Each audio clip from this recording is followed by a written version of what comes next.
A ver si puedo. ¿No se puede girar?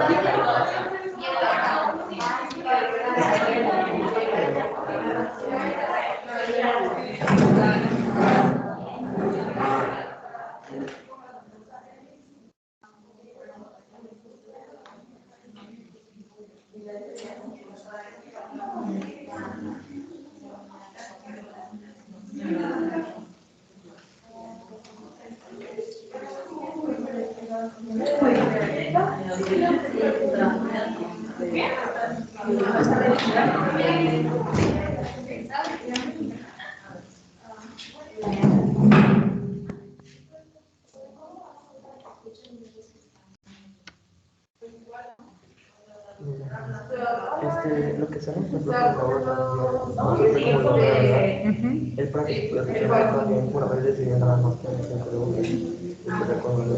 así que pero déjame ver, porque creo que se va a escuchar. Ah, de acá no se va a escuchar del video que nos enviaron, o sea, solamente todo va a ser de la computadora. Y lógicamente voy a estar casi pegada a ellos. Ya nomás yo prendería el audio y pues hablaría de él.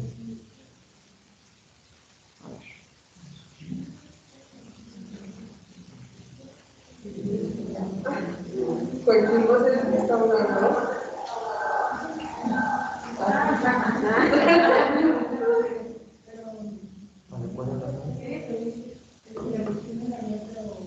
Aunque no creo que sea posible. Exacto. Es que sigue conectado.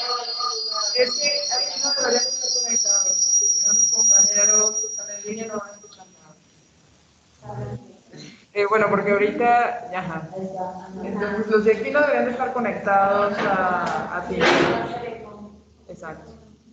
Y buenos días.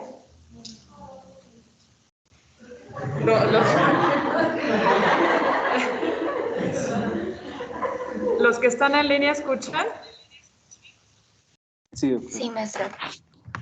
Pero creo que va a ser justamente de acá. ¿Sí? Sí. Porque entonces ahí no van a dejar escuchar. Y aquí ellos nos vayan diciendo. Ah, es que creo que tenía su micrófono prendido, maestra, por eso. Sí, ¿no? Si teníamos el micrófono prendido de cuando se escuchaba.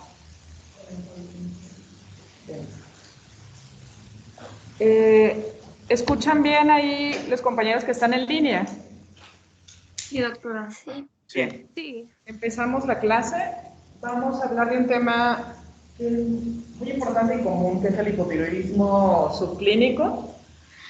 En relación a esto, créanme que hagan la especialidad que hagan, van a encontrar un paciente que va a llegar con un perfil tiroideo porque tiene un síntoma inespecífico y recuerdan la definición de hipotiroidismo subclínico.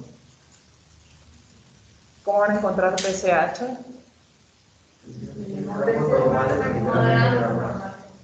TSH, ¿cómo la encuentran? Alta, T4 libre, en rango normal, justamente porque es una definición bioquímica.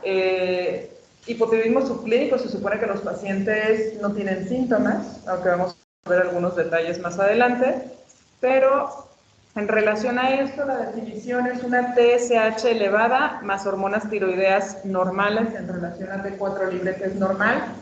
Es un diagnóstico bioquímico porque basarnos en síntomas, los síntomas son sumamente inespecíficos y muchas personas los pueden tener. Y siempre y cuando consideremos que la función tiroidea se haya encontrado estable por semanas o más tiempo y no existe enfermedad crítica. ¿Esto qué quiere decir? Que no, de preferencia no hay que pedir un perfil tiroideo en un paciente que esté hospitalizado, porque durante la hospitalización en un estado de estrés o un estado crítico podemos tener alteraciones del perfil tiroideo y no necesariamente ser una patología. Entonces, por eso el último párrafo menciona que el paciente debe estar estable por semanas. ¿Eso qué quiere decir? Que si ustedes le van a pedir un perfil tiroideo a alguien que estuvo hospitalizado, tienen que pasar por lo menos de 2 a 3 meses después de esa hospitalización y que esté estable el paciente para solicitar el perfil tiroideo. En relación a datos epidemiológicos, la mayoría de los casos de hipotiroidismo subclínico son transitorios y son reversibles, y por lo tanto cuando vayamos a hacer el abordaje esto es importante tenerlo en cuenta y es importante que se lo comentemos al paciente. Se presenta en el 10% de la población con suficiencia de yodo, y en México la prevalencia es de 8%, basándonos ya en una estadística algo viejita que es el ENSANUD 2006.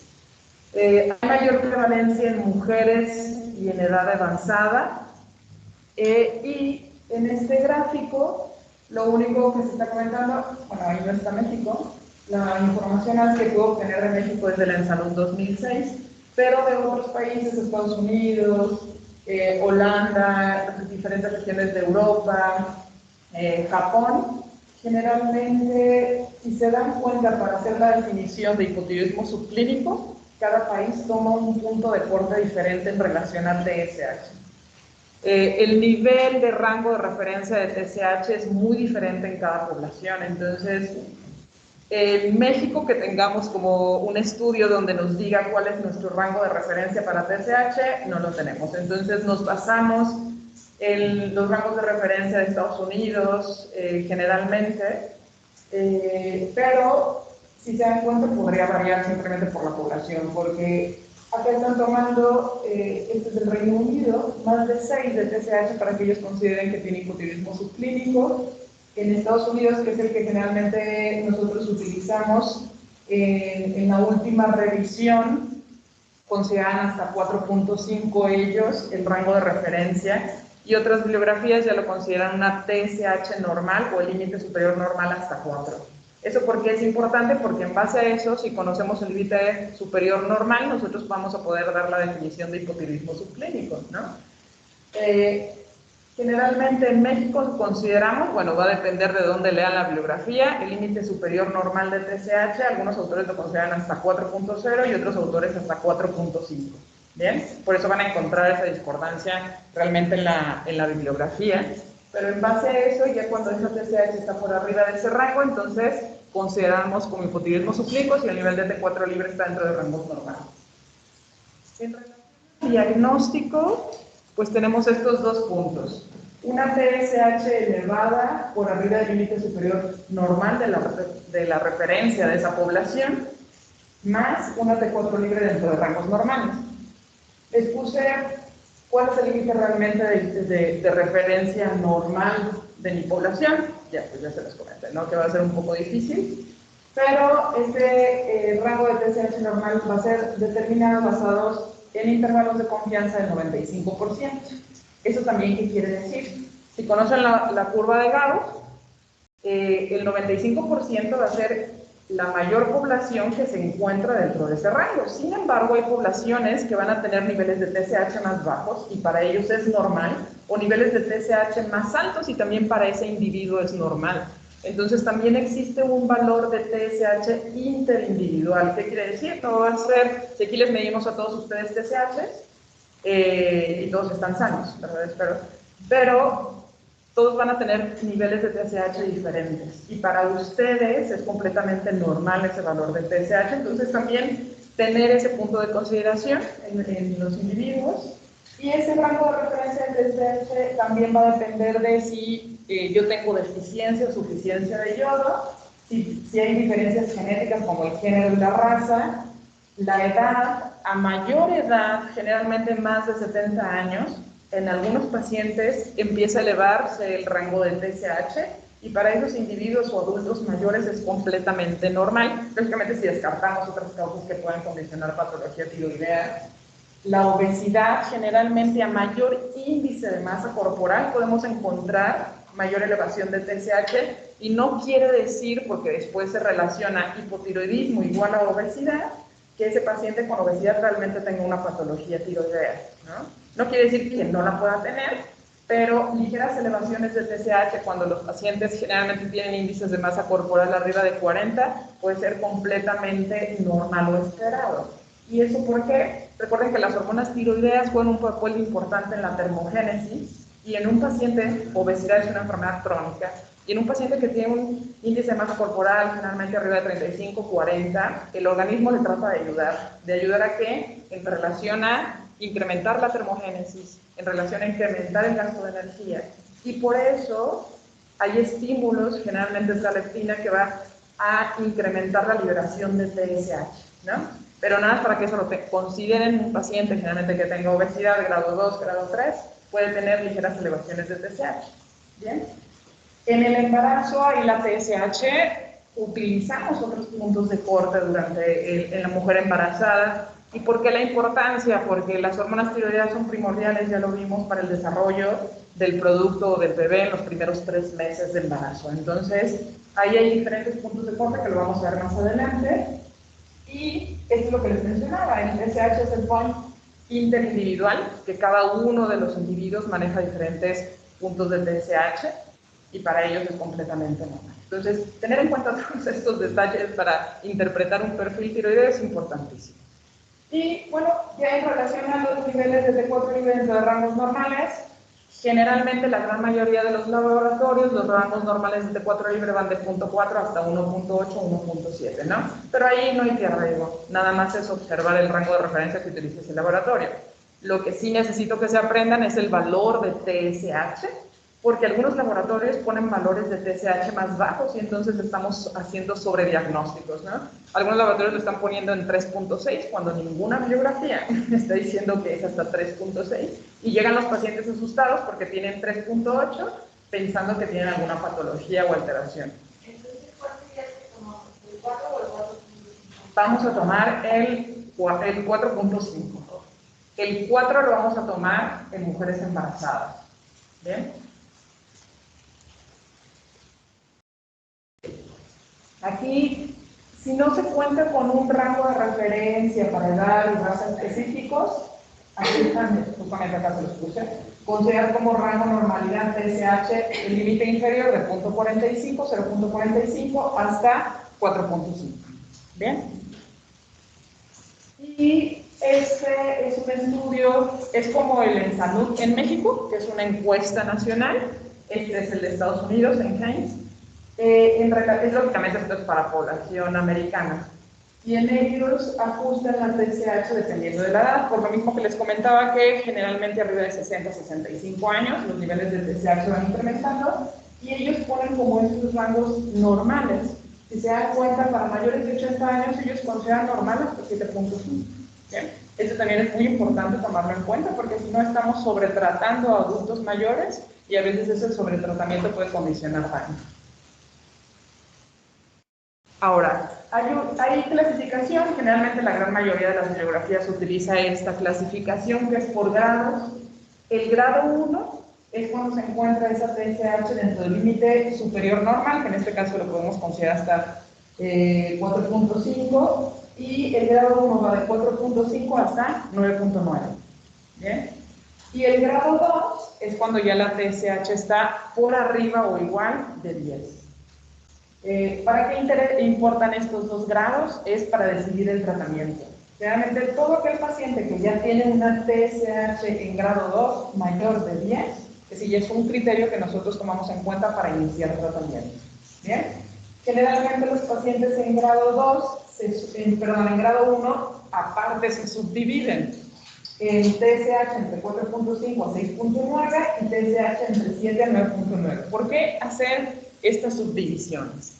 En estudios de seguimiento de estos pacientes que no reciben tratamiento, tratan de ver qué tanto riesgo tienen de progresión hacia ya un hipotiroidismo primario manifiesto o qué repercusiones pueden tener en el organismo, ¿no? A nivel cardiovascular, a nivel del sistema nervioso central, a nivel renal, musculoesquelético, y es por eso que hacen estas divisiones, para tratar de ayudarnos en decidir si ese paciente va a requerir tratamiento o no va a requerir tratamiento y solo manejo conservador.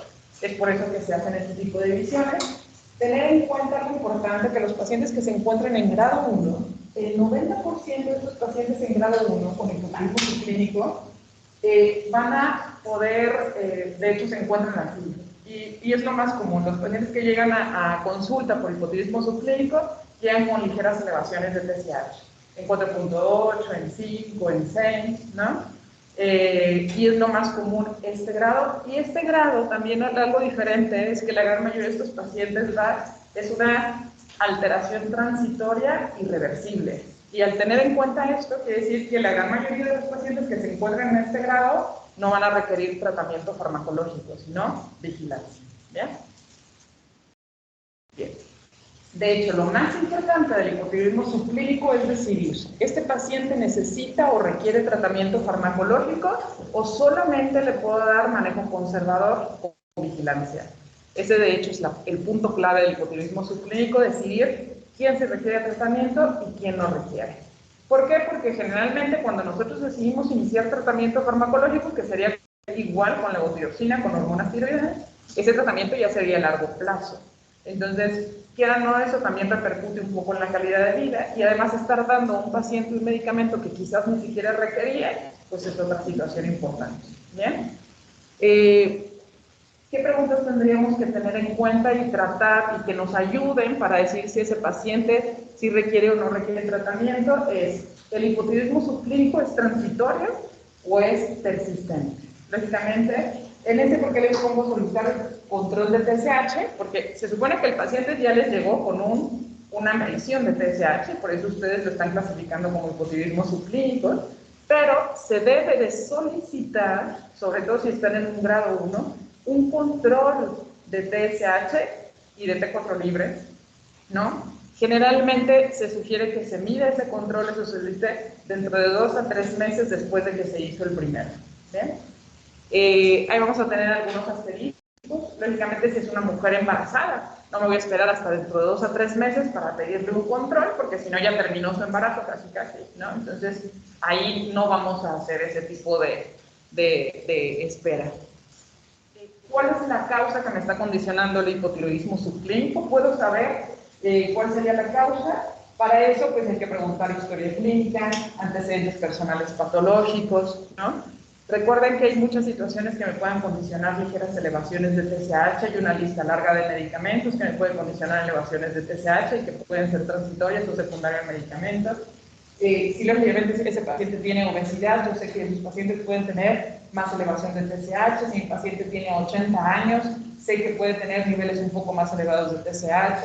Si mi paciente tiene antecedente de que 3 familiares directos tienen patología autoinmune tiroidea, ya sea enfermedad de Graves o tiroiditis de Hashimoto, me puede orientar a que entonces mi paciente también pueda tener tiroiditis de Hashimoto.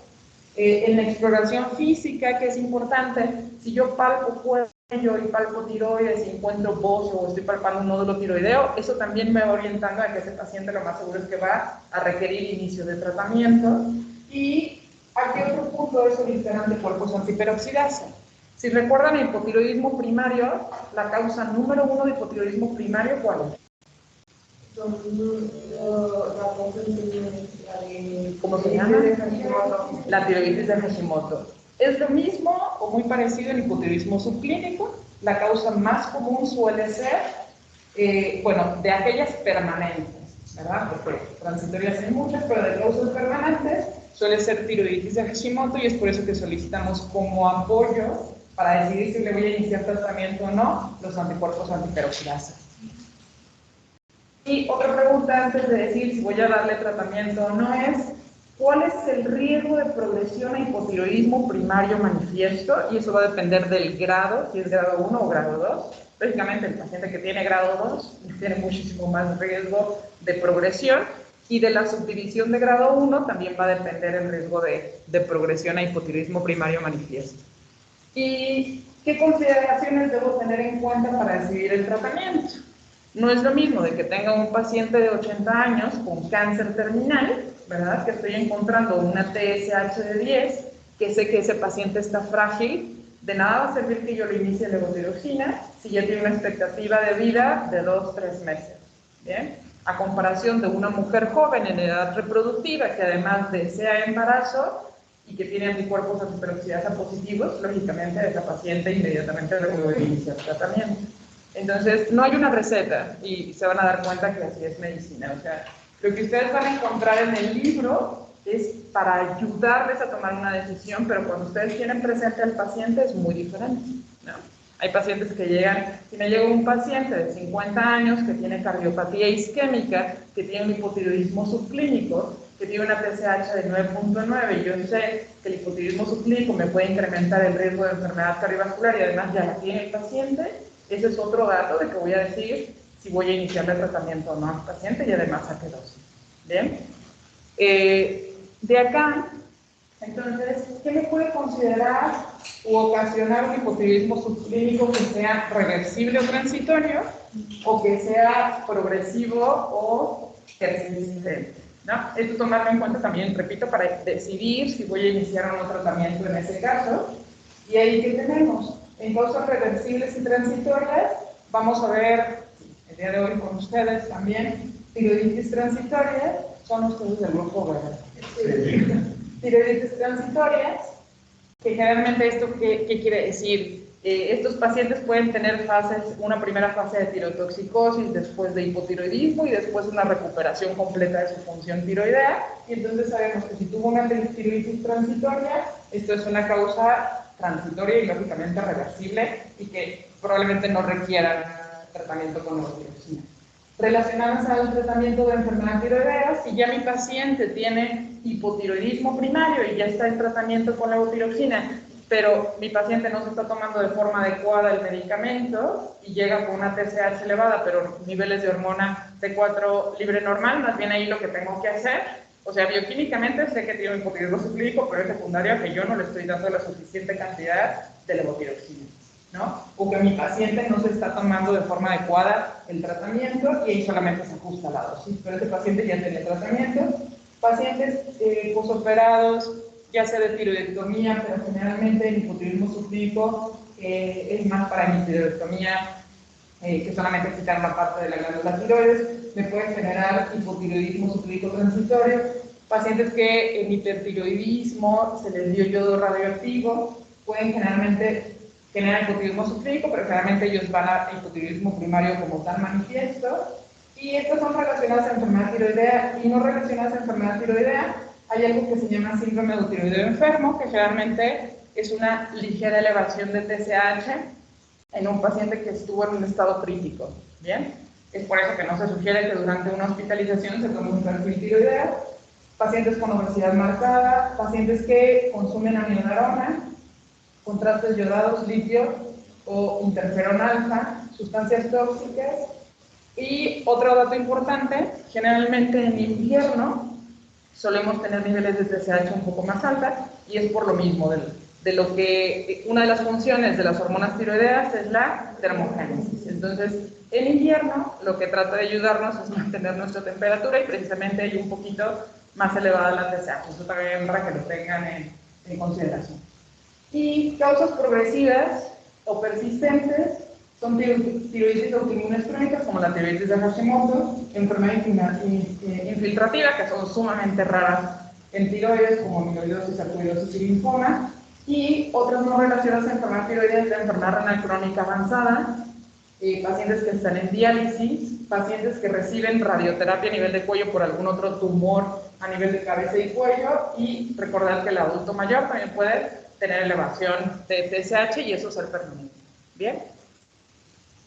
Muy bien. En relación al riesgo de progresión, ¿para qué tengo que considerar esto? Para saber si sí necesito o no darle tratamiento a este paciente. Y en el hipotiroidismo subclínico grado 1, generalmente estos pacientes tienen una tasa de normalización de 30% a 3 años y 60% a 5 años. Y la progresión anual realmente es muy baja, que es de 2 a 4%. Aquí les pongo que es dependiendo de si tienen anticuerpos positivos o negativos. Si mi paciente tiene un hipotiroidismo subclínico grado 1 y tiene anticuerpos antiperoxidasa positivos, generalmente al año tiene riesgo de progresión de un 3.6 a 4%.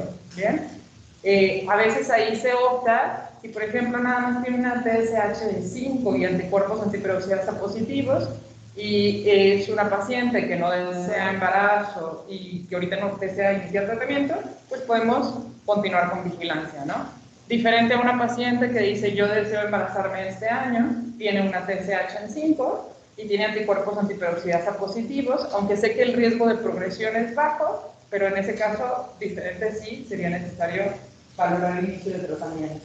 Y en cambio, en el hipotiroidismo subclínico grado 2, que ya tiene una TSH mayor o igual de 10, realmente la progresión también se desglosa en 40% de progresión, si la TSH va de 10 a 14, y 85% de progresión si ya mi TSH está de 15 a 19. Es por eso que en estos pacientes que ya tienen una TSH mayor de 10, en la gran mayoría de ellos, se puede decidir iniciar el tratamiento. ¿Qué consideraciones especiales también tenemos que tomar a la hora de decidir si tengo que dar tratamiento o no? Es ver, es lo que les comentaba, se da seguimiento a esos pacientes que tienen hipotiroidismo subclínico para ver qué repercusiones tiene en ese individuo, y lo que se observó generalmente en relación a riesgo cardiovascular, principalmente porque se decide también iniciar hormonas tiroideas con un hipotiroidismo subclínico grado 2, porque ahí se ha visto que en pacientes de hipotiroidismo subclínico grado 2 más una edad de menos de 65 años, hay una disfunción del ventrículo izquierdo, hay un incremento en las resistencias vasculares, hay elevación del colesterol total, colesterol LDL y triglicéridos, hay un incremento en falla cardíaca, enfermedad coronaria y mortalidad por cardiopatía, ¿no? Entonces, es por eso que también con ese hipotiroidismo subclínico grado 2 y un individuo menor de 65 años, solemos valorar inicio del tratamiento.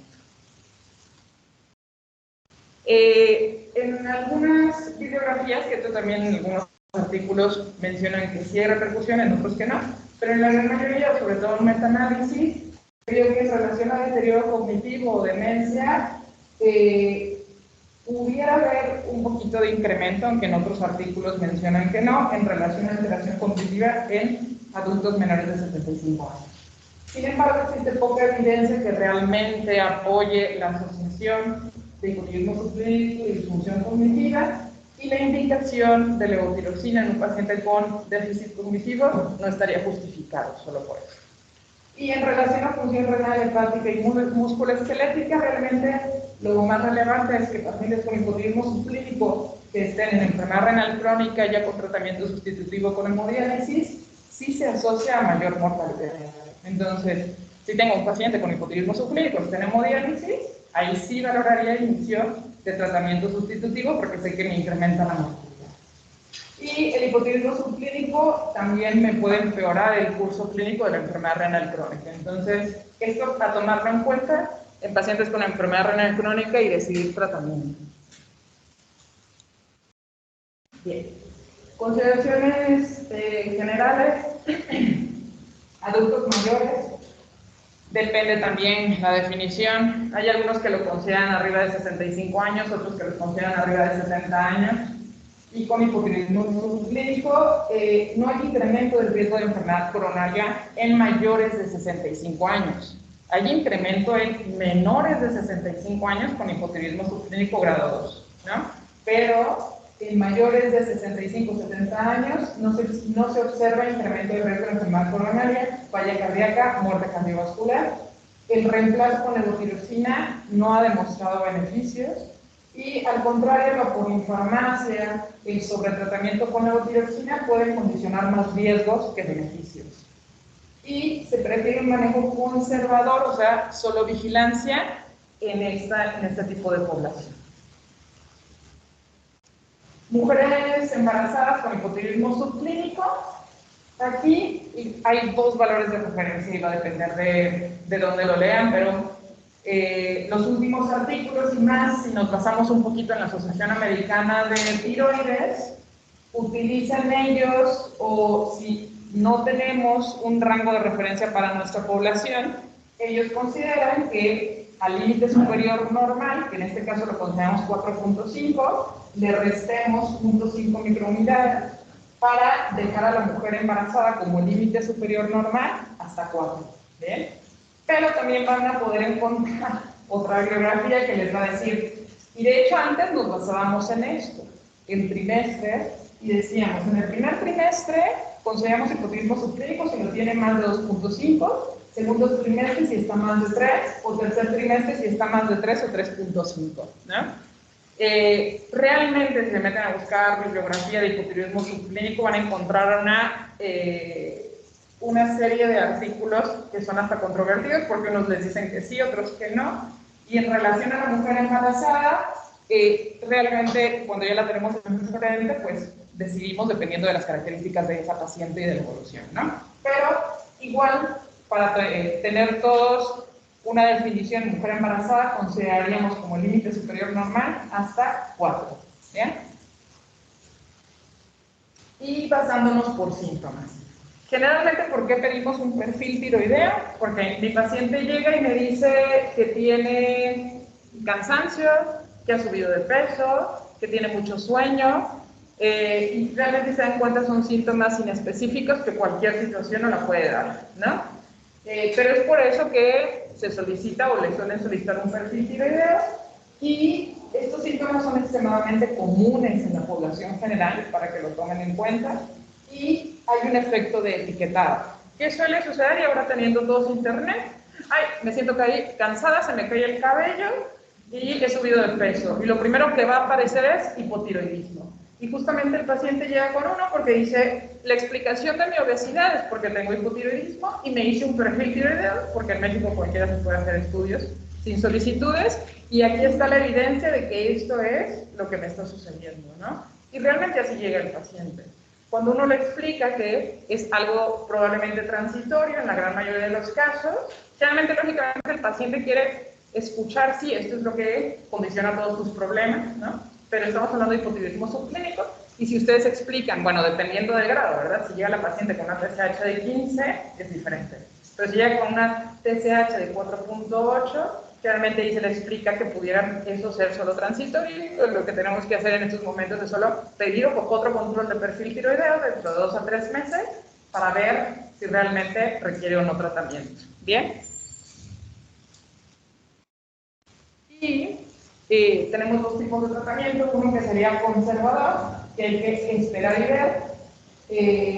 Generalmente los pacientes con hipotiroidismo subclínico grado 1, en el adulto mayor de 65, 70 años, y además que tenga datos de fragilidad.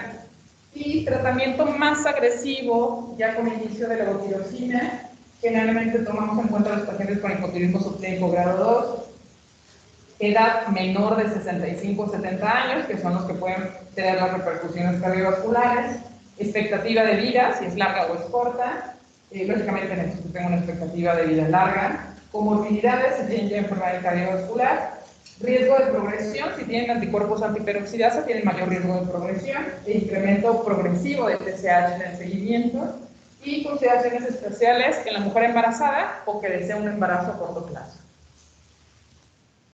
Y cuando recibimos tratamiento farmacológico, realmente es con levotiroxina. Y se inicia a dosis más baja, no es como la iniciamos de 1.6 a 1.8, iniciamos dosis de 12.5, 25, 50 microgramos, dependerá del caso, ¿verdad? Si tengo un paciente de 65 años que tiene enfermedad cardiovascular, probablemente inicie con 12.5. Si tengo una mujer embarazada, de hecho ni siquiera iniciamos con 50, a veces iniciamos con dosis más altas.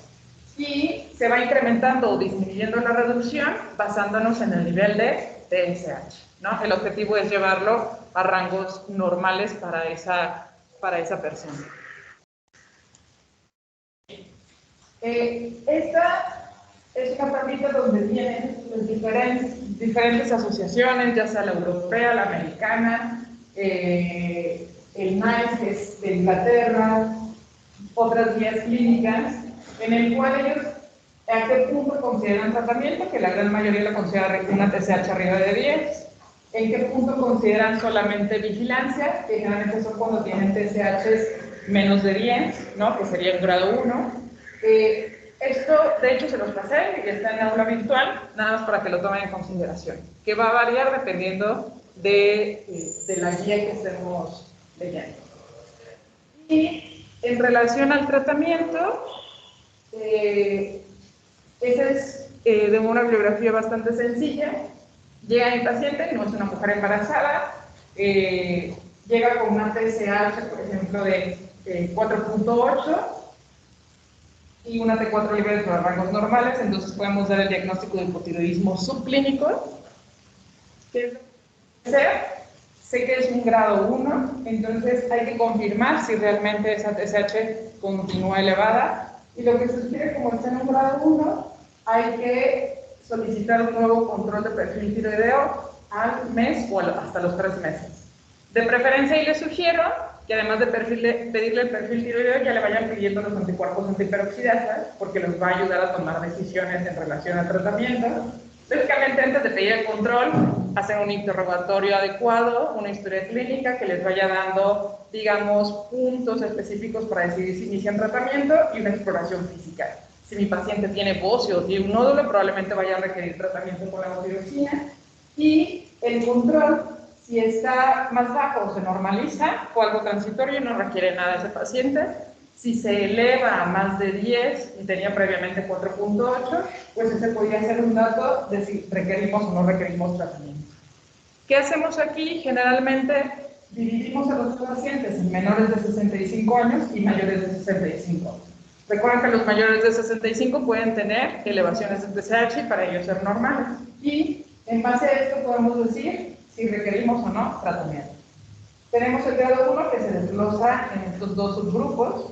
Y en grado 1 de 4.5 a 6.9, ¿en quién vamos a decidir iniciar tratamiento?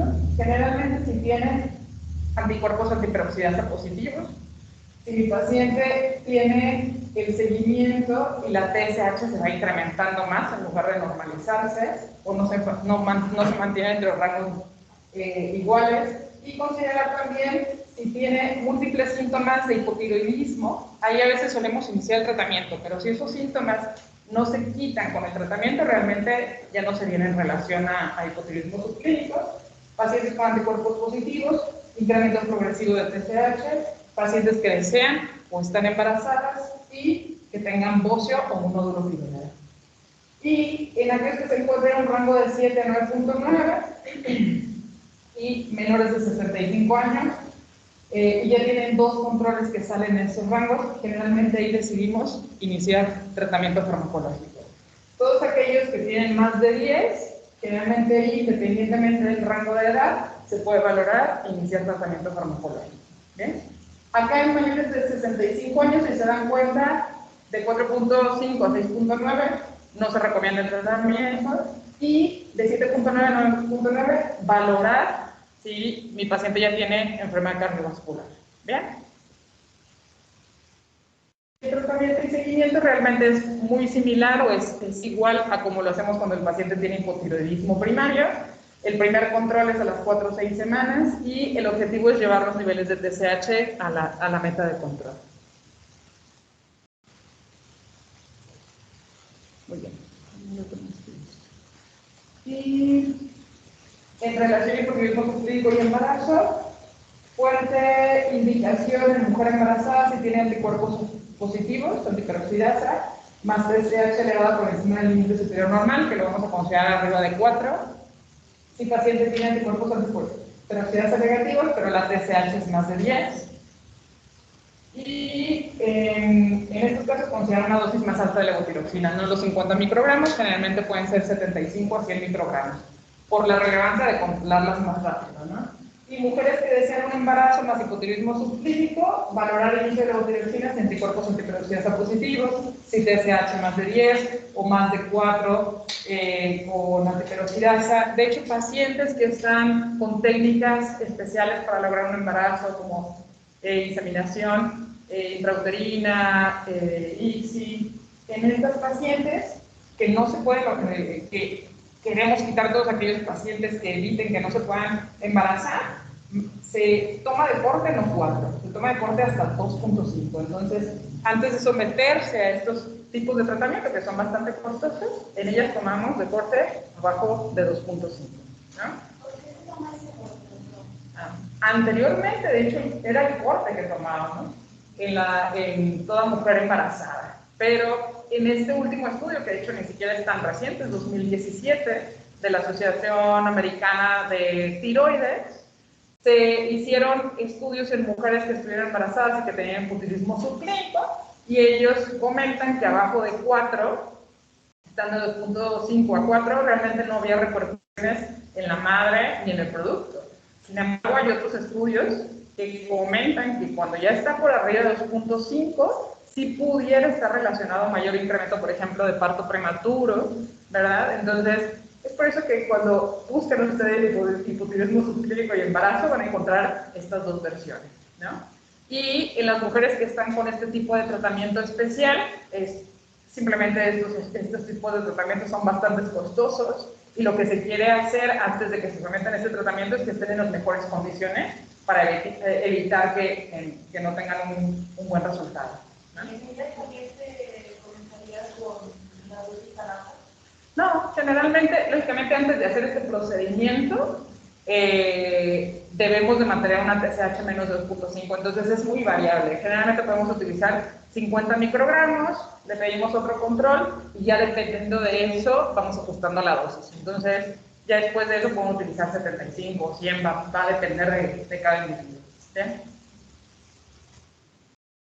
Y este es otro algoritmo que es del 2017, que por ejemplo aquí ellos van tomando este punto de corte de 2.5, ¿no?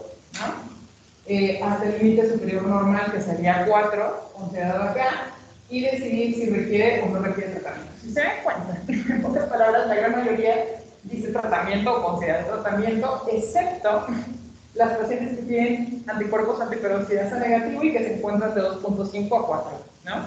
Pero en los demás dicen, bueno, yo considero, ¿no? Si tú piensas que sí, entonces realmente acá, tomando esto en cuenta, yo pediría anticuerpos antiperoxidasa y si la TSH está, por ejemplo, en 2.5 y está negativo, pues ahí sí no decidiría iniciar tratamiento a esa paciente. ¿Bien? Por último, es nada más nuestra tablita. Esto es para adultos mayores, ¿no? Esta es una revisión de geriatría en relación a, ellos consideran, dividen acá a sus pacientes, a los adultos 65 años, más de 75, y si tienen, no sé si ya pasan por geriatría, pero hay un síndrome que es de fragilidad, lógicamente esos pacientes que tienen síndrome de fragilidad pues tienen mayor riesgo de morbimortalidad, ¿bien? Y es por eso que los dividen en sí, ¿es un paciente frágil o es un paciente fit, ¿no? Que puede hacer sus actividades de la vida diaria sin ningún problema, y además subdividen los niveles de TSH en más de 10, de 6 a 10 y de 4 a 6, ¿no? De hecho, ellos están tomando el límite superior normal hasta 4, y en base a eso es si tratan o no. Aquí, a comparación de la mujer embarazada, si se dan cuenta, la gran mayoría dice observa, ¿no? Muy pocos dicen tratar, y en los que dice tratar son en los que los pacientes no tienen fragilidad y que la TSH está más de 10. ¿Bien? Muy bien, terminamos. ¿Dudas o preguntas? Que los niveles de TSH están relacionados con el área geográfica, ¿también tiene que ver con la termorregulación? Sí, también tendría que ver con la termorregulación. ¿Alguna otra duda o pregunta? ¿No? Entonces, nos salimos y regresamos, de las 7:50, regresamos a las 7:10. ¿Sí? Perdón, 8:10. ¿Los que están en línea tienen alguna duda o pregunta? Yo sí tengo una, doctora. Sí, dime. Por ejemplo, en personas embarazadas, que dice que tomamos otros valores de TSH. Por ejemplo, si es una persona embarazada y aparte de eso tiene obesidad y aparte de eso es, por ejemplo, en invierno cuando se va a checar con nosotros. O sea, tenemos que tomar en cuenta eso para no hacer un sobrediagnóstico de TSH elevada también. ¿Cómo se le haría ahí? Mira, buen punto. En la mujer embarazada, realmente lo que nos interesa es proteger al bebé y también proteger a la mamá, porque el hipotiroidismo se relaciona a incremento, por ejemplo, de preeclampsia, ¿no? Pero en ese sentido, no me voy a esperar en la mujer embarazada para decir, mejor le pido dentro de 1 o 2 meses otro perfil tiroideo. Sí, en la mujer embarazada somos o tenemos que tomar una decisión mucho más rápida, ¿no? Porque van pasando los días y el bebé requiere de hormonas tiroideas para un adecuado desarrollo. Entonces, en la mujer embarazada, está bien lo que me estás comentando en relación a considerar esos puntos o no, pero ahí quizás ya no le damos tanta importancia porque tiene más impacto el que esté embarazada a que tenga obesidad o a que ahorita estemos en invierno. Entonces, ahí caería o tendría más peso el embarazo para tomar una decisión si yo le voy a iniciar tratamiento o no. Y los otros factores no quiere decir que no sean relevantes, pero a mí me interesa más el embarazo, me interesa más el producto. Entonces, si por ejemplo esa mujer embarazada tiene una TSH de 4.5 y tiene anticuerpos antiperoxidasa positivo, no me importa que tenga obesidad clase 2 o clase 3, yo iniciaría tratamiento, ¿no? Entonces, ahí va a impactar más el embarazo que alguno de los otros factores que ya conozco. No sé si respondí tu pregunta. Sí, muchas gracias. Bien. ¿Alguna otra duda o pregunta? Bien, entonces vamos a reiniciar con el grupo sexto B a las 8:10 la clase de tiroiditis. Gracias.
Muy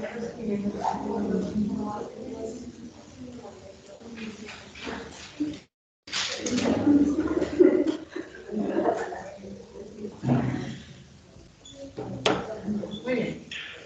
Vamos a pasar a otro tema. Este otro tema, que están conectados en la... Este otro tema es en relación a tiroiditis. Tiroiditis lógicamente nos puede condicionar tanto hiperfunción, tirotoxicosis, como hipofunción, o simplemente estar eutiroideo, que es una función tiroidea normal, ¿no? En relación a la definición de tiroiditis o generalidades, uno es un grupo de trastornos inflamatorios de la glándula tiroides.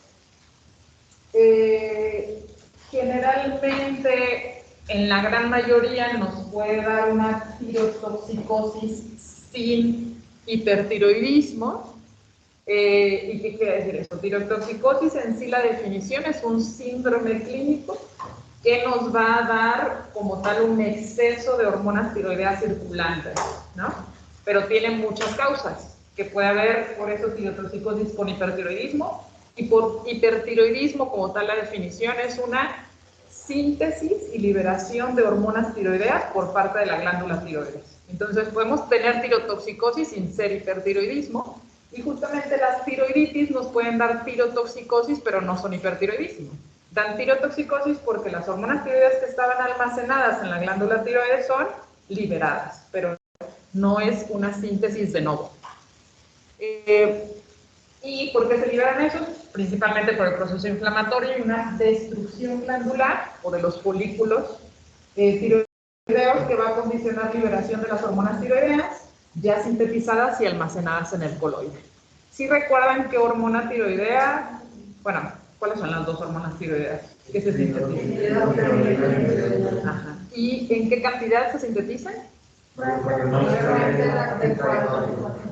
Más de 4, de hecho ahí se sintetiza el 6%, y las T3 solamente se sintetizan un 20%. No, eso tomarlo en cuenta en los tips que les voy a dar más adelante. Bueno, ¿cómo la clasificamos? Podemos utilizar esta que es muy sencilla, que viene en su libro. Un punto, y ahora que los tengo acá, y es como diferente estar en presencial. En relación a los libros, si se dan cuenta, si ya se leyeron el Dorantes o el Greenspan, vienen muy sencillos, o sea, demasiado básicos, y eso que se supone que son para endocrinólogos, pero ¿eso por qué lo ponen ahí? Porque la gran información, y eso va a ser para el resto de su carrera, no nada más la basamos en libros, o sea, ya en la actualidad es artículos, y artículos nuevos, y son artículos de revisión, para estarnos actualizando día a día. Entonces, es por eso que estas presentaciones, además de sacarle lo más básico del libro, voy agregándola con otros artículos que sean actuales, ¿bien? Y entonces la podemos clasificar en subaguda, aguda, crónica o de Hashimoto y otros tipos. O si no, en un artículo que le subí a aula virtual, tenemos que la podemos clasificar en autoinmunes o en no autoinmunes. En autoinmunes, en esta entra la tiroiditis de Hashimoto, ¿bien? O puede entrar también la enfermedad de Graves, que también es una tiroiditis, porque hay todo un proceso también inflamatorio. Y recuerden que cuando vimos tiroiditis de Hashimoto en hipotiroidismo primario, que es la causa más frecuente tanto de hipotiroidismo subclínico y hipotiroidismo primario manifiesto, la tiroiditis de Hashimoto tiene diferentes subtipos. Y en estos diferentes subtipos tenemos ahí a la tiroiditis silente, a la tiroiditis postparto, que son autoinmunes, y está una variante que se llama hashitoxicosis. Eso de hashitoxicosis es porque generalmente la tiroiditis de Hashimoto suele manifestarse más como hipotiroidismo, pero en la hashitoxicosis generalmente los pacientes pueden tener episodios de tirotoxicosis y después pasar a hipotiroidismo. ¿Bien? Y las no autoinmunes, está la tiroiditis subaguda granulomatosa, o también se le conoce como de Carvine, la tiroiditis infecciosa o aguda, las tiroiditis traumáticas, tiroiditis por radiación, tiroiditis inducidas por fármacos o tiroiditis fibrosa. Salud. Vamos a comenzar con la tiroiditis subaguda. La tiroiditis subaguda tiene todos estos sinónimos, entonces la pueden encontrar con cualquiera de estos nombres, aunque generalmente el más común es tiroiditis subaguda o de Carvine. Pero también se le conoce como tiroiditis subaguda no supurativa, de células gigantes, pseudogranulomatosa o enfermedad de Kerpen. Y es un trastorno inflamatorio agudo de la glándula tiroides y generalmente está dado por procesos infecciosos virales, ¿no? ¿Qué virus? Desde el virus que condiciona parotilitis, coxsackie, adenovirus, influenza y también ya hay casos de coronavirus o de SARS-CoV-2. En relación a esto, en la gran mayoría de los casos, los pacientes tienen antecedente de que 2 a 8 semanas antes de la tiroiditis presentaron una infección de vías aéreas superiores. Entonces, en el interrogatorio es muy importante preguntar esto. Hace 2 a 8 semanas, recuerda si tuvo un proceso infeccioso de vías aéreas superiores. Entonces, ese es como un punto clave que les ayuda a ustedes para ver si tiene una tiroiditis subaguda. ¿Bien? De acá, esta comparación del hipotiroidismo subclínico, la elevación del TSH es más común en verano. Como la gran mayoría de las patologías endocrinológicas son más comunes en mujeres, y la edad, se puede presentar realmente a cualquier edad la tiroiditis subaguda, pero la vemos como más común entre 30 y 60 años, y se relaciona, digamos, un factor predisponente al HLA B35. El 90% de los pacientes va a recuperar su función tiroidea sin dejar ninguna secuela y el 10% puede llegar a presentar después de este proceso inflamatorio ya un hipotiroidismo primario permanente o persistente. ¿Para qué son importantes estos datos epidemiológicos? Les ayudan muchísimo en la clínica, ¿no?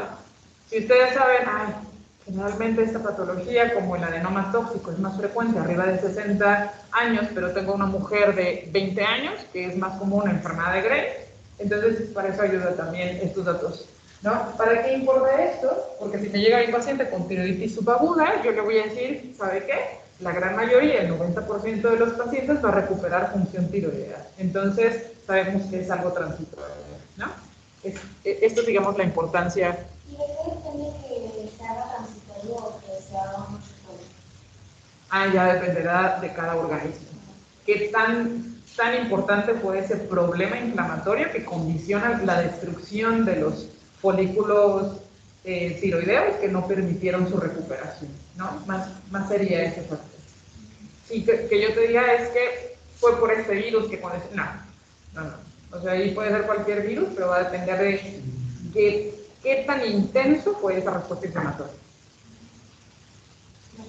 En relación a la fisiopatología, aquí ya más o menos nos va a ir orientando en las fases que puede presentar estos pacientes con tiroiditis subaguda, porque tenemos la infección viral que va a proveer de antígenos. Estos antígenos se pueden unir a las moléculas de HLA que se encuentran en los macrófagos. Esto ya sería una predisposición genética. Si se dan cuenta, muchos de nosotros hemos tenido infecciones virales y no nos ha dado una tiroiditis subaguda. Entonces, por eso se relacionan generalmente siempre factores predisponentes genéticos, y hay un factor ambiental que va a desencadenar esta situación, y hay una activación de linfocitos T citotóxicos, hay una agresión directa hacia las células o los folículos tiroideos. Este proceso inflamatorio condiciona el daño celular folicular, hay una liberación masiva de las hormonas tiroideas que están almacenadas en los folículos tiroideos, y es por eso que tenemos la fase de tirotóxicos. Recuerden, no es hipertiroidismo, porque no es una síntesis de nuevo, es una liberación de las hormonas que ya estaban preformadas, y ya cuando se agota el depósito de tiroglobulina, se agota el depósito de hormonas tiroideas, entonces el paciente ya, y por el proceso inflamatorio, no hay forma de sintetizar de nuevo hormonas tiroideas hasta que se desinflame, por así decirlo, y el paciente puede pasar a una fase de hipotiroidismo.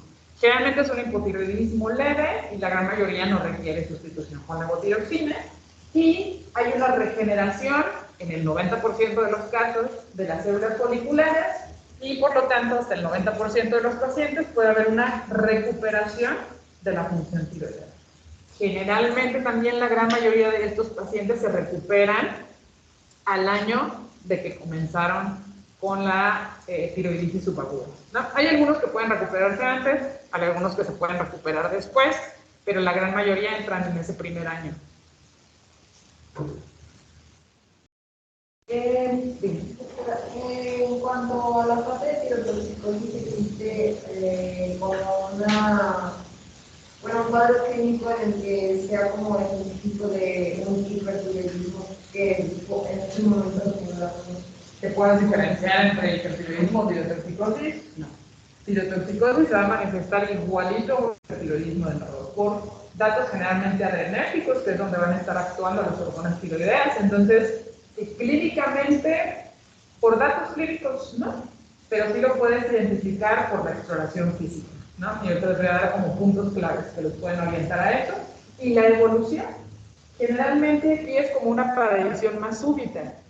En hipertiroidismo primario, en enfermedad de Graves, que vamos a ver el miércoles, adenoma tóxico, bocio multinodular, la evolución es un poquito más insidiosa, o ya llevan meses o a veces hasta años que el paciente empezó con estos síntomas.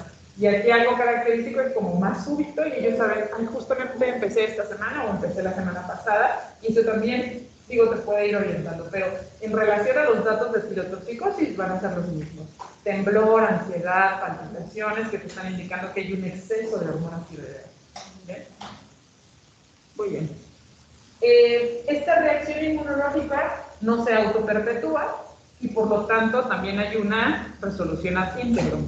A comparación de las tiroiditis autoinmunes, ya sea enfermedad de Graves o tiroiditis de Hashimoto, sí se va perpetuando y entonces por eso es también mucho más prolongado y no hay una recuperación.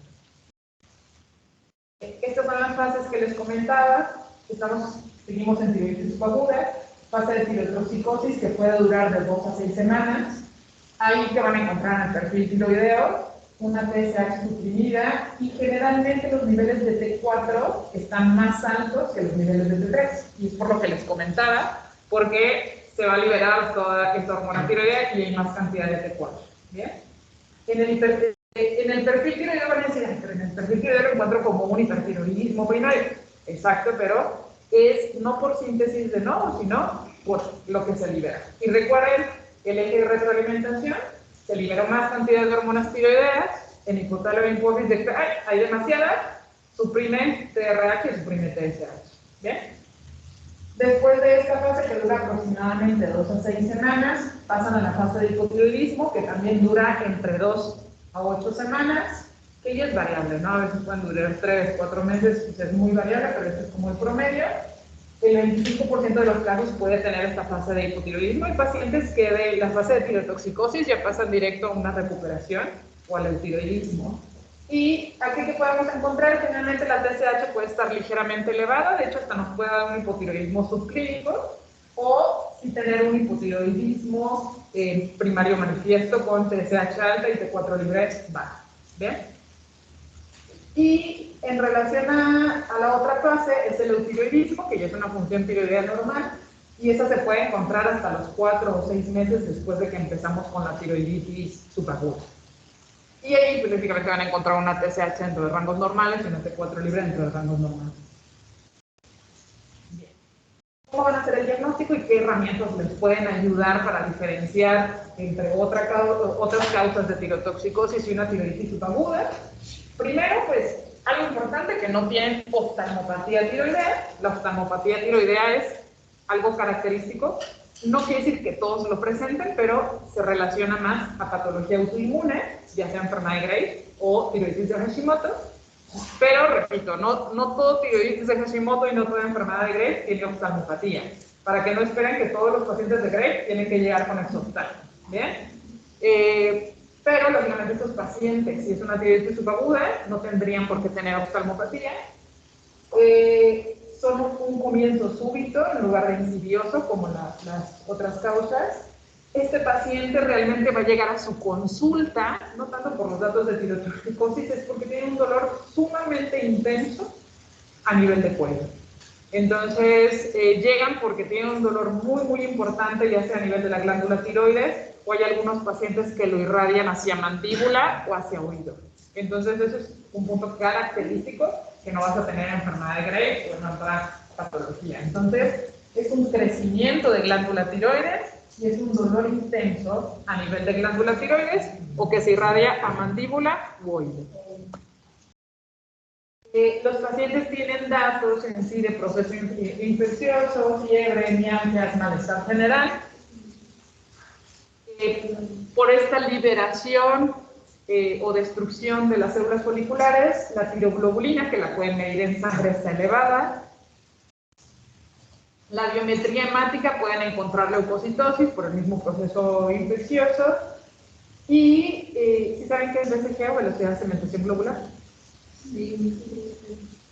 Bueno, BCG o velocidad de cementación globular o proteína C reactiva son reactantes de fase activa, ¿no? Eso nos orienta más o se suele solicitar cuando estamos pensando en procesos infecciosos o inflamatorios, no necesariamente todos tienen que ser infecciosos, y se utiliza para el seguimiento de diferentes patologías, ya sean infecciosas o pacientes que tienen patologías inflamatorias. Por ejemplo, en reumatología se utiliza mucho para el seguimiento con artritis reumatoide, para ver si está activa o no está activa la enfermedad. Y en este caso nos sirve bastante también para diferenciar entre los diferentes tipos de tiroiditis. Y si encontramos una BSG elevada, que generalmente es más de 50 milímetros por hora, eso también es un dato que nos ayuda y nos apoya para ver si es una tiroiditis subaguda. Aquí tenemos los anticuerpos antitiroideos, antiperoxidasa y antitiroglobulina, pues van a estar negativos. O pudieran llegar a estar un poquito elevados, pero muy ligeramente, ¿no? Pero la gran mayoría de los pacientes van a tener anticuerpos negativos. Porque, bueno, mencionamos que había como un rango normal de anticuerpos antitiroideos en las personas. Ah, sí. Ok. Hay, justamente cuando medimos anticuerpos antitiroglobulina o antiperoxidasa, el laboratorio, dependiendo de qué método utilice para medirlo, les va a poner rangos normales o de referencia, así como los niveles de T4 libre o TSH. Por ejemplo, de antiperoxidasa, si no recuerdo, dependiendo del laboratorio, se los pone como menos de 40 o menos de 35, porque la población general también puede tener anticuerpos positivos, ¿no? Pero va a depender de qué tan elevados estén estos anticuerpos para que te orientes si realmente tiene alguna patología autoinmunitaria. Por ejemplo, en estos casos de tiroiditis puede haber ligeras elevaciones, pero es por el proceso inflamatorio que se está desencadenando, ¿no? O sea, ahí sí también tienes que tomar los rangos de referencia. Si aparecen en 50, 60, no va a ser lo mismo si aparecen en 200 a 300, ¿no? Y eso, no sé, ¿ya vieron reumatología? No. Ahí utilizan una más cantidad de anticuerpos y también va a depender qué tan elevados hay, porque en sí decir anticuerpos tampoco es patognomónico de alguna enfermedad, ¿no? Los anticuerpos antinucleares que se utilizan muy general, por ejemplo, para detección de lupus, hay diferentes subtipos y muchas situaciones nos pueden dar anticuerpos antinucleares positivos, que es lo mismo en este tipo. Entonces, ¿cómo no? O sea, es normal tener anticuerpos antitiroideos. O sea, pero no, obviamente es un rango de referencia que es normal, ¿no? Pero ahí el laboratorio te va a dar el rango de referencia. Si está por arriba de ese rango de referencia, eso ya no sería normal. De aquí, el gamagrama tiroideo. Algo importante para diferenciar entre otros tipos de tirotoxicosis y que nos va a ayudar muchísimo, sobre todo cuando el paciente está en fase de tirotoxicosis, que quiere decir que la TSH está suprimida y nosotros hacemos o solicitamos un gamagrama tiroideo, la captación va a estar baja. ¿Por qué? Porque hay un proceso inflamatorio, porque no hay una síntesis de novo, a comparación de enfermedad de Graves, que sí hay una síntesis de novo, y si hacemos un gamagrama en el paciente con enfermedad de Graves, la captación va a estar elevada y de forma difusa. ¿Por qué? Porque está trabajando además esa glándula tiroides y hay más captación del yodo radioactivo. Eso es un punto clave. ¿Sí lo entendieron? ¿Sí? Bien. Entonces, acá está, digamos, los datos que les pueden orientar para saber si este paciente tiene tiroiditis subaguda. Uno, el antecedente de que hace 2 a 8 semanas tuvo un proceso infeccioso viral, que tiene un dolor bastante intenso y que de hecho es el motivo por el que acude a nivel de cuello o mandíbula.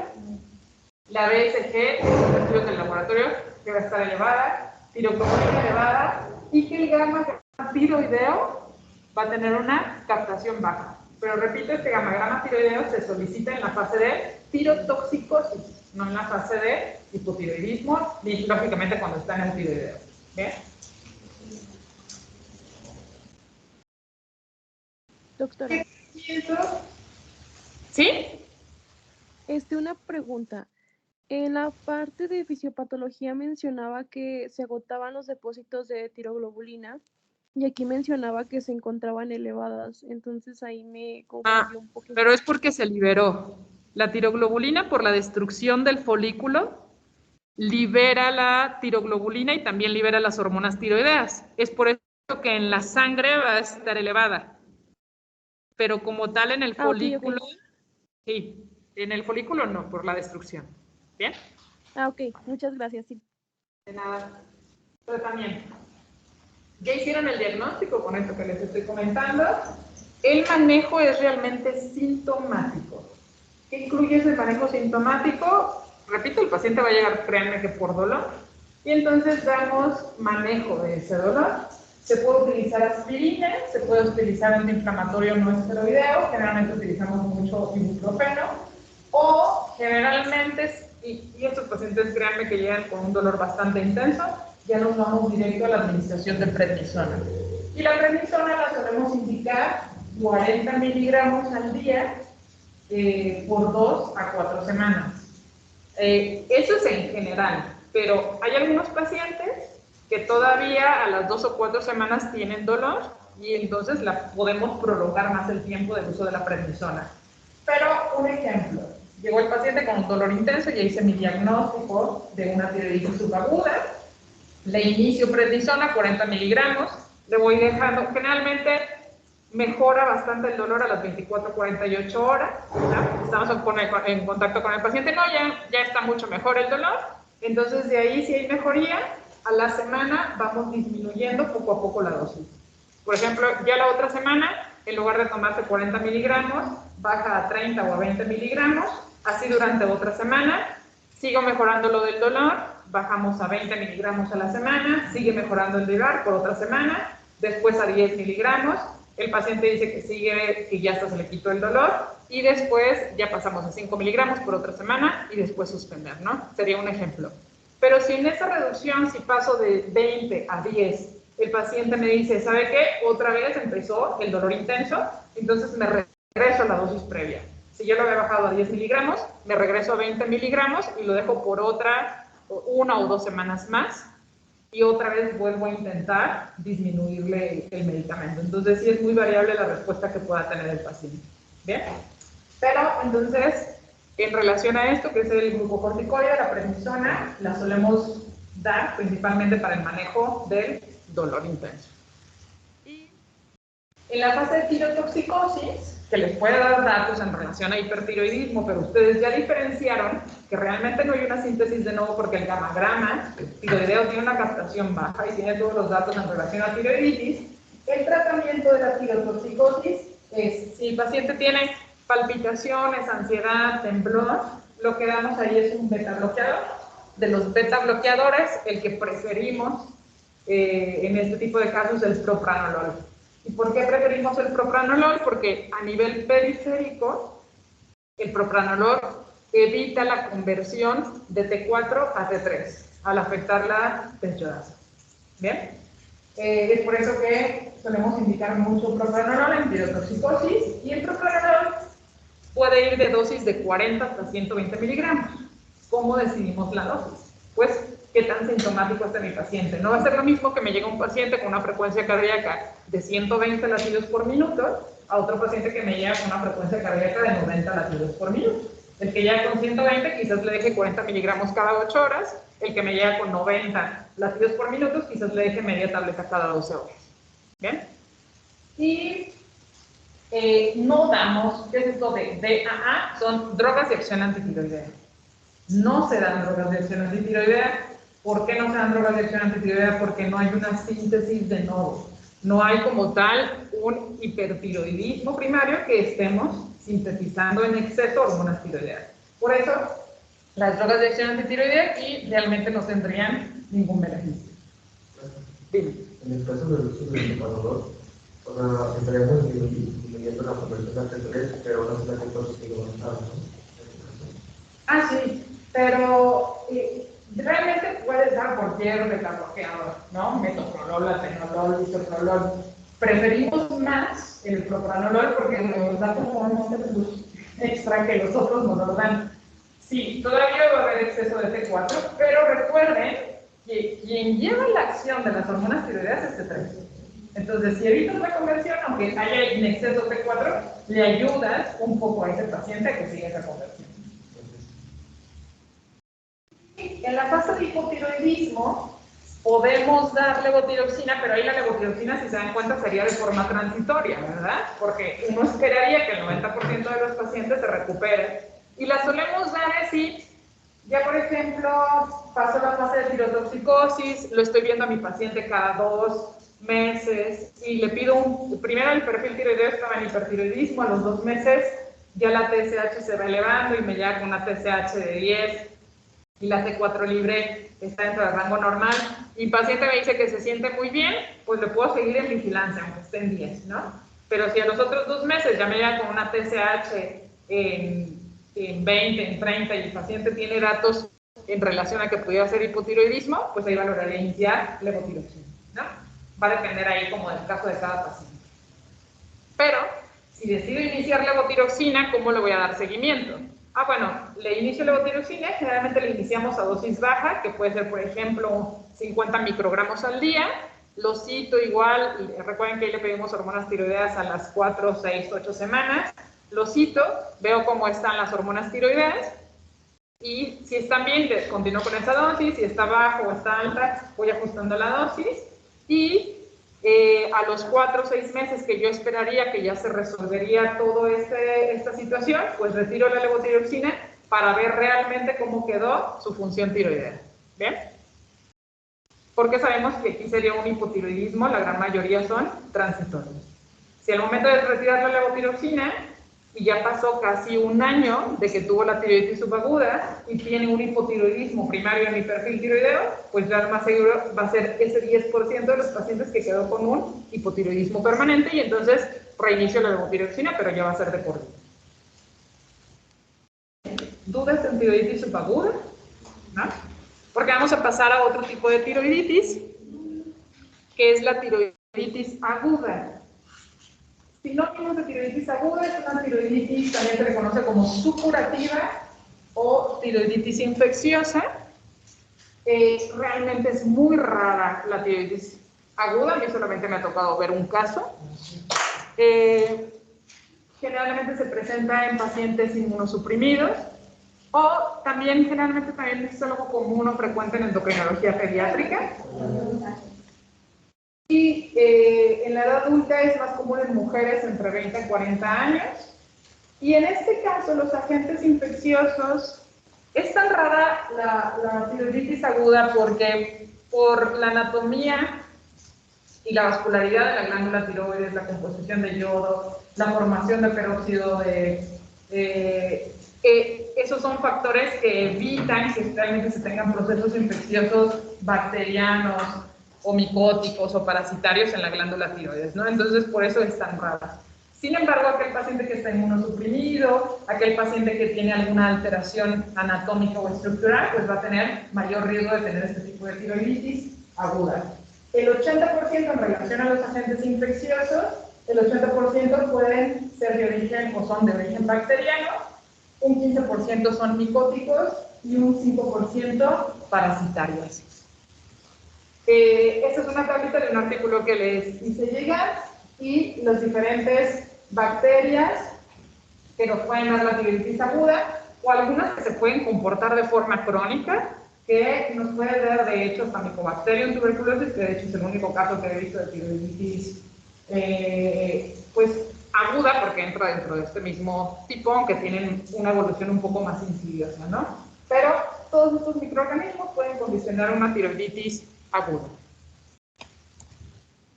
Hacemos el diagnóstico. ¿Cómo podemos diferenciar entre una tiroiditis subaguda de una tiroiditis aguda? También tiene como puntos claves que nos ayudan a hacer ese diagnóstico. Esta es otra tiroiditis que también nos va a condicionar dolor, pero este dolor es más localizado, porque generalmente en la tiroiditis aguda se hace como un tipo absceso, pero nada más ocupa un lado de la glándula tiroides.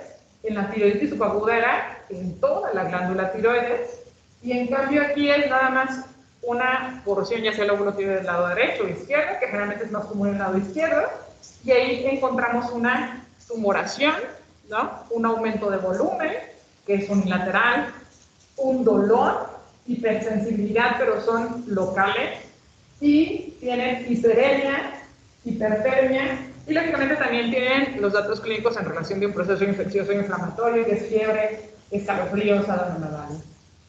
En este caso, y es otro punto clave, es muy raro que los pacientes con tiroiditis aguda tengan tirotoxicosis. O sea, estos pacientes, la gran mayoría están eutiroideos.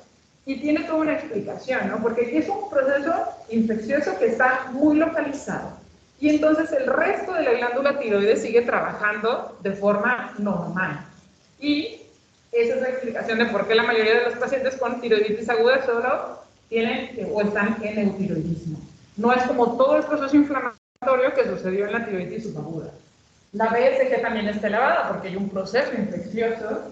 El ultrasonido de tiroides nos va a dar o nos va a ayudar para localizar esa tumoración que está a nivel de la glándula tiroides, ¿no? Que en este caso sería un absceso. El gamma de tiroides realmente ni siquiera lo tendríamos que solicitar porque la gran mayoría de estos pacientes no están en fase de tirotoxicosis.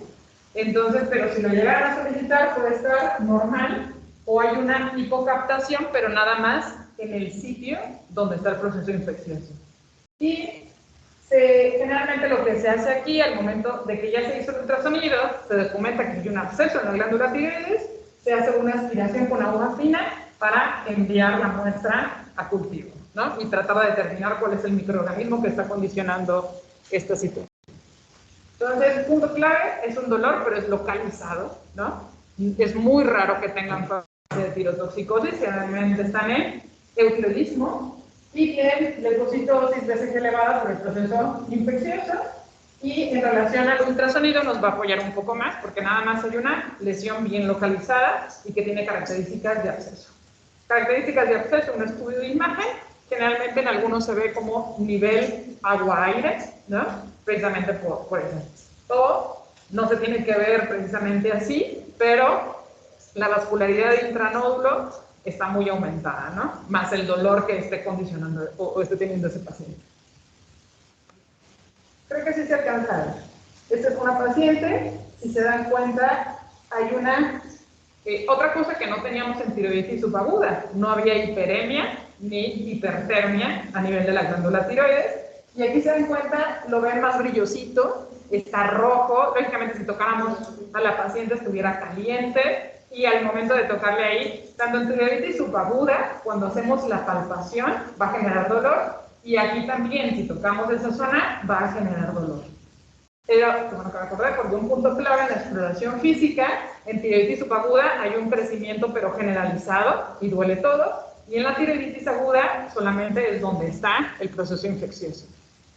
El tratamiento, en este caso también es sintomático, damos analgésicos, pero aquí no den glucocorticoides, porque es un proceso bacteriano, y si damos glucocorticoides vamos a propagar más ese proceso infeccioso bacteriano, que es la mayoría. Damos analgésicos, que puede ser ibuprofeno, ¿no? Evitar glucocorticoides. Damos antibiótico-terapia específica, ¿no?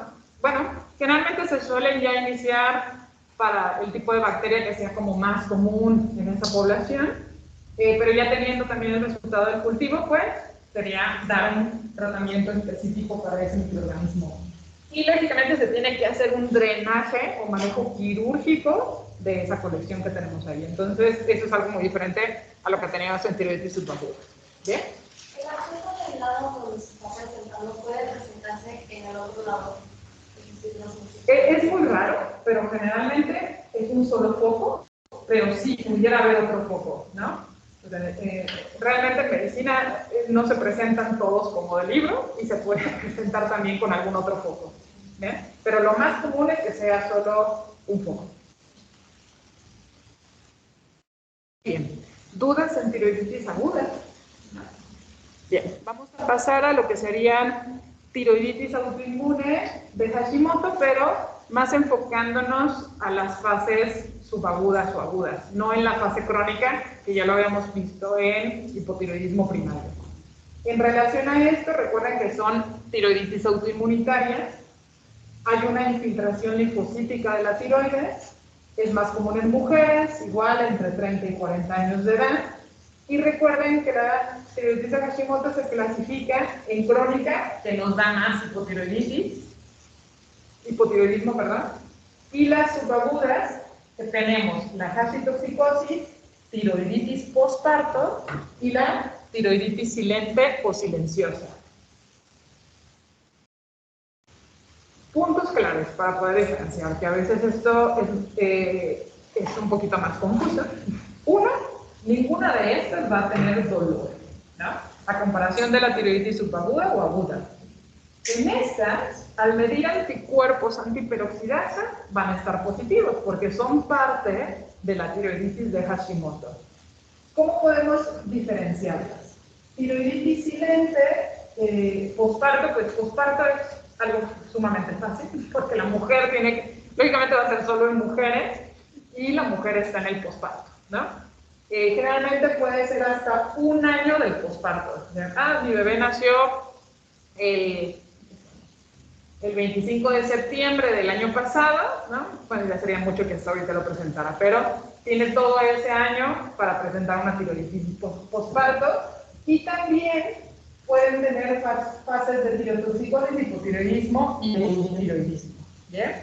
Y esto es más, pero recuerden, por un proceso autoinmunitario que es muy diferente a los otros procesos inflamatorios que había en la subaguda o en la aguda. Y en la hashitoxicosis no hay dolor, anticuerpos antiperoxidasa y antitiroglobulina son positivos, tiene una fase de tirotoxicosis que en la gran mayoría de los casos ya pasa a la fase de hipotiroidismo, que la fase de hipotiroidismo sería permanente. En estos tres tipos de tiroiditis es más común o tienen mayor riesgo de ya pasar a un hipotiroidismo permanente, por lo mismo de la tiroiditis de Hashimoto, ¿bien? Que son parte, de hecho, de la tiroiditis de Hashimoto.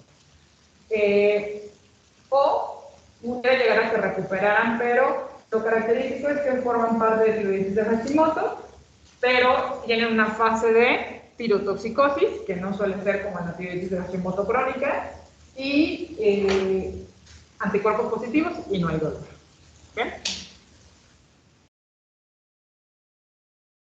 Diagnóstico, de la misma manera como estas son tiroiditis subagudas, no tanto la crónica, y en la fase de tirotoxicosis, también hay un característico cuando en el perfil tiroideo podemos encontrar más alta la T4 que la T3, ¿no? Principalmente por esa liberación de hormonas tiroideas, títulos altos de anticuerpos antiperoxidasa y antitiroglobulina. La BSG en este caso está normal, porque no hay un proceso infeccioso que le eleve a comparación de las otras dos.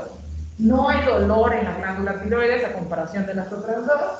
Y el gamma tiroideo, primero pues, solamente los evisteriodemos en la fase de tirotoxicosis, también va a tener captación baja, porque ahorita tampoco aquí hay síntesis de nuevo de hormonas tiroideas, ¿no? Es por el proceso inflamatorio. ¿Qué tratamiento damos en estas? Ya sea silente, posparto o la hashitoxicosis. En la fase de tirotoxicosis solamente damos beta bloqueadores si tienen síntomas adrenérgicos.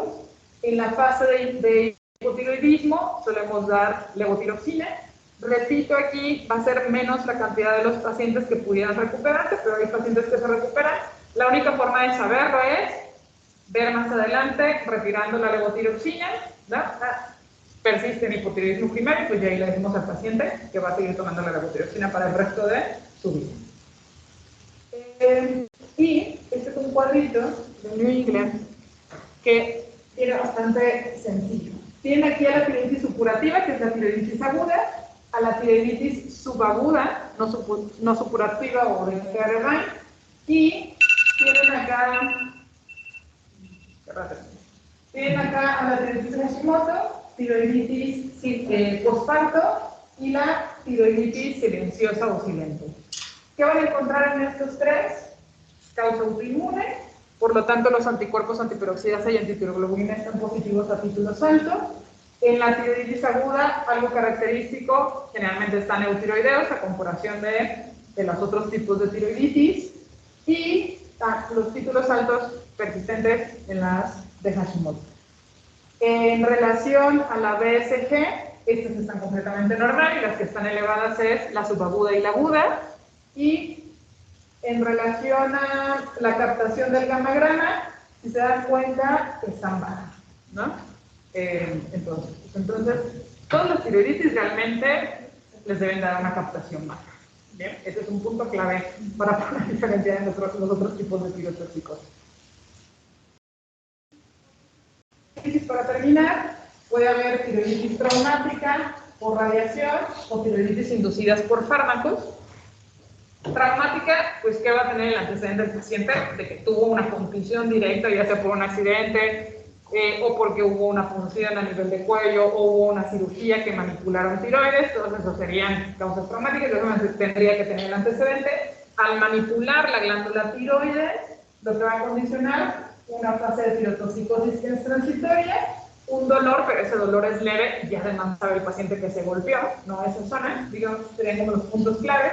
En la tiroiditis por radiación, algunos pacientes, pero es muy raro, yo creo que menos de un 1%, después de que se les administra yodo radioactivo para tratamiento de enfermedad de Graves, adenoma tóxico o óseo multinodular, pudieran llegar a una tiroiditis por yodo radioactivo, o en pacientes que se les da radioterapia por algún otro tipo de cáncer a nivel de cuello, pudieran llegar a tener tiroiditis. Y en estos casos, inicia los 5 o 10 días del evento, hay tumefacción, dolor en cuello y una tirotoxicosis leve, y ahí el tratamiento es con glucocorticoides o antiinflamatorios, pero también tendrían el antecedente de que se les dio yodo o se les dio radioterapia. Y tiroiditis inducida por fármacos, litio, amiodarona y fármacos inmunomoduladores, que hay una lista larga que se utilizan principalmente en reumatología o en oncología. Estos medicamentos o fármacos inmunomoduladores, lamentablemente el sistema endocrino y las glándulas son bastante susceptibles a la activación del sistema inmunológico, y entonces al dar este tipo de tratamientos puede inducir un tipo de tiroiditis autoinmune. ¿Bien? La amiodarona puede condicionar hipotiroidismo, puede condicionar tirotoxicosis, o tiroiditis que condiciona tirotoxicosis, o sea, puede tener los contrastes el uso de amiodarona. ¿Bien? ¿Y dudas o preguntas? ¿No? ¿Ninguno? Bien. Pues termina. Dime. Sí, pero yo le quería comentar que en aula virtual no aparece el artículo que mencionó hace rato, nada más sale la presentación. Igual y reviso al rato, y si no, lo agrego. ¿Sí? Sí, gracias. ¿Verdad? En la aguda, porque generalmente el 80% recuerden que son infecciones bacterianas. Y si tú das el glucocorticoide, vas a ir propagando ese proceso infeccioso, ¿no? Das en sí glucocorticoides en la subaguda, porque es viral, ¿no? Y el dolor es muy intenso. Y das glucocorticoides en la posradiación o posyodo radioactivo. Sería como la segunda. ¿Sí? Bien.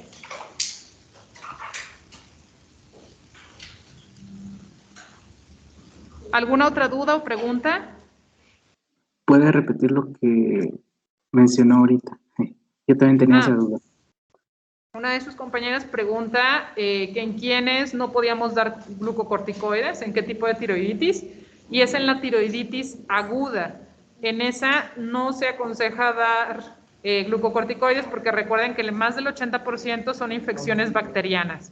Y si tú das el glucocorticoides para tratar de controlarle el dolor, puedes propagar ese proceso infeccioso.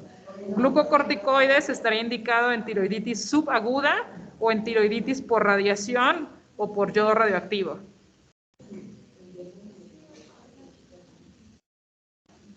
¿Alguna otra duda o pregunta? Yo tengo una. Dime. En lo que es la tiroiditis aguda, ya veo que dijo que se daba como que el proceso de inflamación, sobre todo del lado izquierdo. Ajá.